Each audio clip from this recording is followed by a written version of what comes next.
This is Chris at sa araw na ito ay samahan niyo ako magkwento ng aking mga kaalaman kahit wala namang alam. So ngayon guys, ikukwento ko na sa inyo ang aking buhay, ang araw-araw na ginagawa ko dito sa aming bahay. At nandito nga pala ako guys sa taas ng aming building na bagong gawa. Makikita niyo dito ang sunrise at maganda siya. Kung malinaw lang ang camera ko, makikita niyo talaga siya ng maliwanag, malinaw, ayun. Dito guys, pumunta nga pala ako dun sa pinakadulo. Parang ang sarap balikan ng dating mga alaala. Dati bata pa lang, laro lang iniisip. Di mo kailangan mag-isip ng anong susunod na kakainin, anong gagawin ko ngayon. Ang iisipin mo lang, maglalaro ka lang. Ang gagawin mo, ayun lang. Isa napapatanong mo lang sa sarili mo kung anong dapat mong gusto. Kung anong course na bang kunin ko, pero hindi lumalabas sa isip ko. Wala lang, parang ano lang, normal lang yung isip ko. Hindi ko naisip yung mga bagay na yun. Para bang ako yung bata pa, laro pa yung iniisip. Pero bakit ganun, parang gusto kong isipin pero di ko maisip. Ngayon matanda na, grade 10 na. Wala pa akong maisip kung anong course ba akong kunin ko. Na para bang hindi ako successful sa buhay. Parang ganun ang pinapahiwatig. At hanggang dito na lang guys ang makikikwento ko tungkol sa aking buhay. At yun lang guys, maraming salamat sa pakikinig. Dito guys, bababa na nga pala ako dito sa taas. Tandaan nga lang pala ako dyan at baka ako mahulog. Mahirap na, bata pa, mamatay na.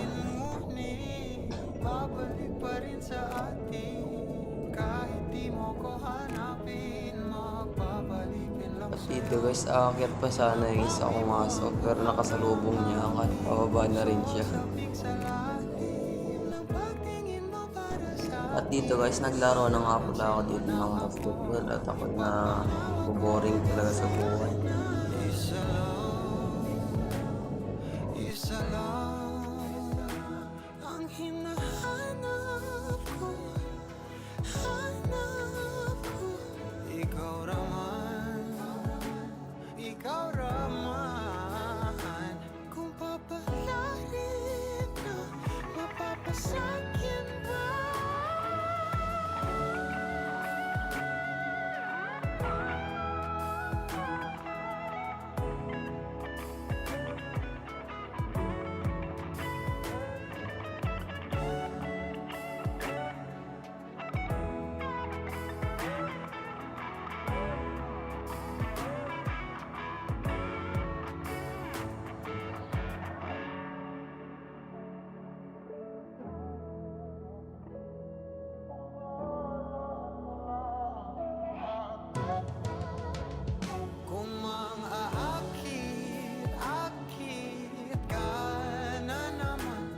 Bang sa akin lang kung dito guys, mag-handstand nga pala ako. Papakita ko sa inyo kung ano pang mayroong talent ako.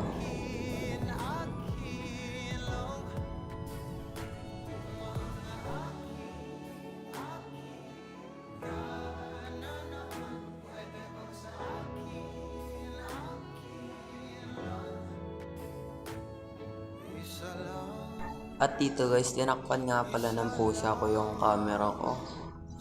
Tinan nyo naman, inaamoy-amoy yung camera. Tapos tinakpan niya na ako, siya na lang daw mag-handstand. Dito guys, pinalis ko nga pala yung pusa ko. At dito nga, nag-handstand na nga pala ako dito. Pero palpak, sobrahan yung ang lakas. At dito guys, uulitin ko ulit yan. At wala akong kadalaan sa buhay. At ayun guys, successful. Nagawa ko ng kanta. At yun lang nga guys, huwag niyong sayangin ang inyong oras. Sana maging successful guys sa buhay nyo. Umasenso kayo.